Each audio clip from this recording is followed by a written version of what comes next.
Now, with authenticity, sometimes what we do for a living isn't what we authentically want to do or how we actually want to show up in this life. And sometimes when we're doing something that isn't authentic to our true nature, and sometimes it's hard to know what your true nature is, um, it just doesn't feel good within ourselves. There could be conflict, there could be stress, there could be anger, there could be frustration. I mean, frustration is just another word for anger, really. There could be like grief, there could be desperation, there could be like longing for a different life, sort of thing. All these sorts of things because we're not truly tuning into what our authentic selves are. Now, sometimes we do our, well, we play a role in what we choose to do for a living, how we define ourselves in this life. But maybe some of that, what we defined ourselves, isn't actually our definition of ourselves, sort of thing. It may be a put upon definition of what you should be in this life, what role you should actually live by. In other words, maybe the expectation of others defines what you should be in this life.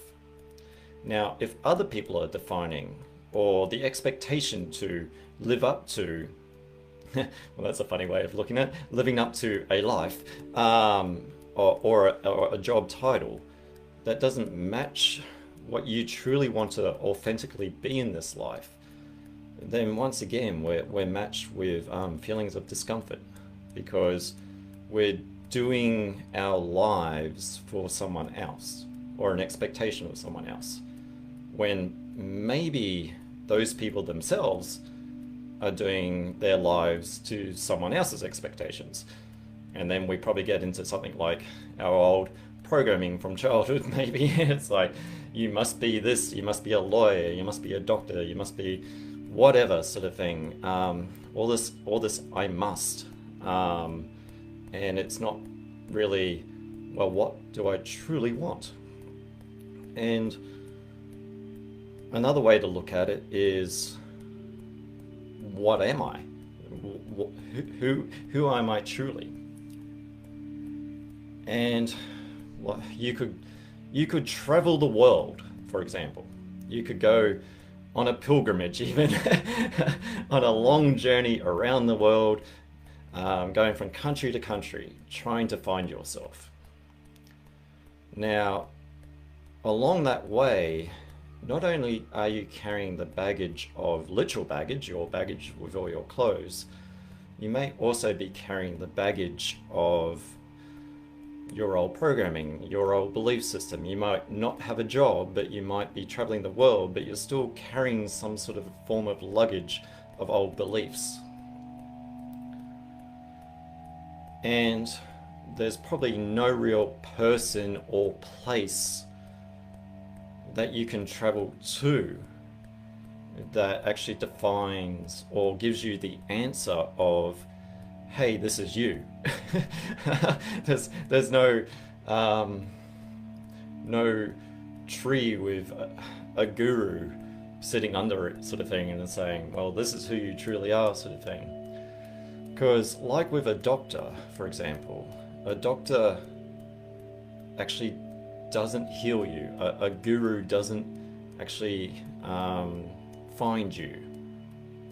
And you can travel the world, or you can live different lives and different roles and different jobs, but sometimes the answer lies within you, sort of thing.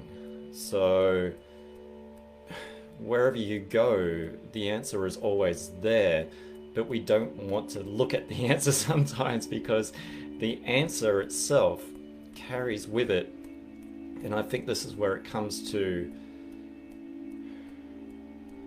a shielding or an armoring of what we don't want to actually acknowledge within ourselves that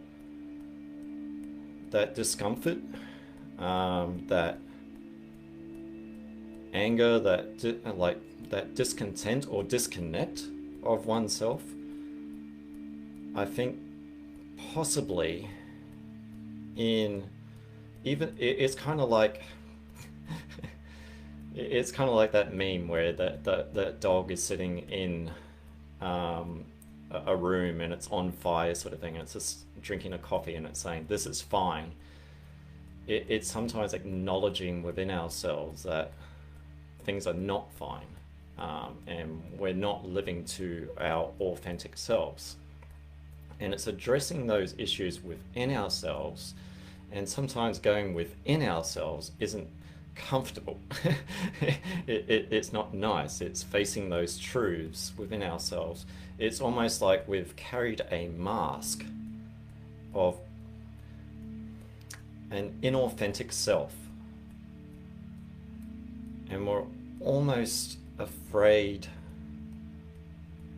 to unmask ourselves in a sense and live to our authentic selves, because the fear of doing that, or the fear of of doing that, allows us not to actually step into our authentic selves. And it's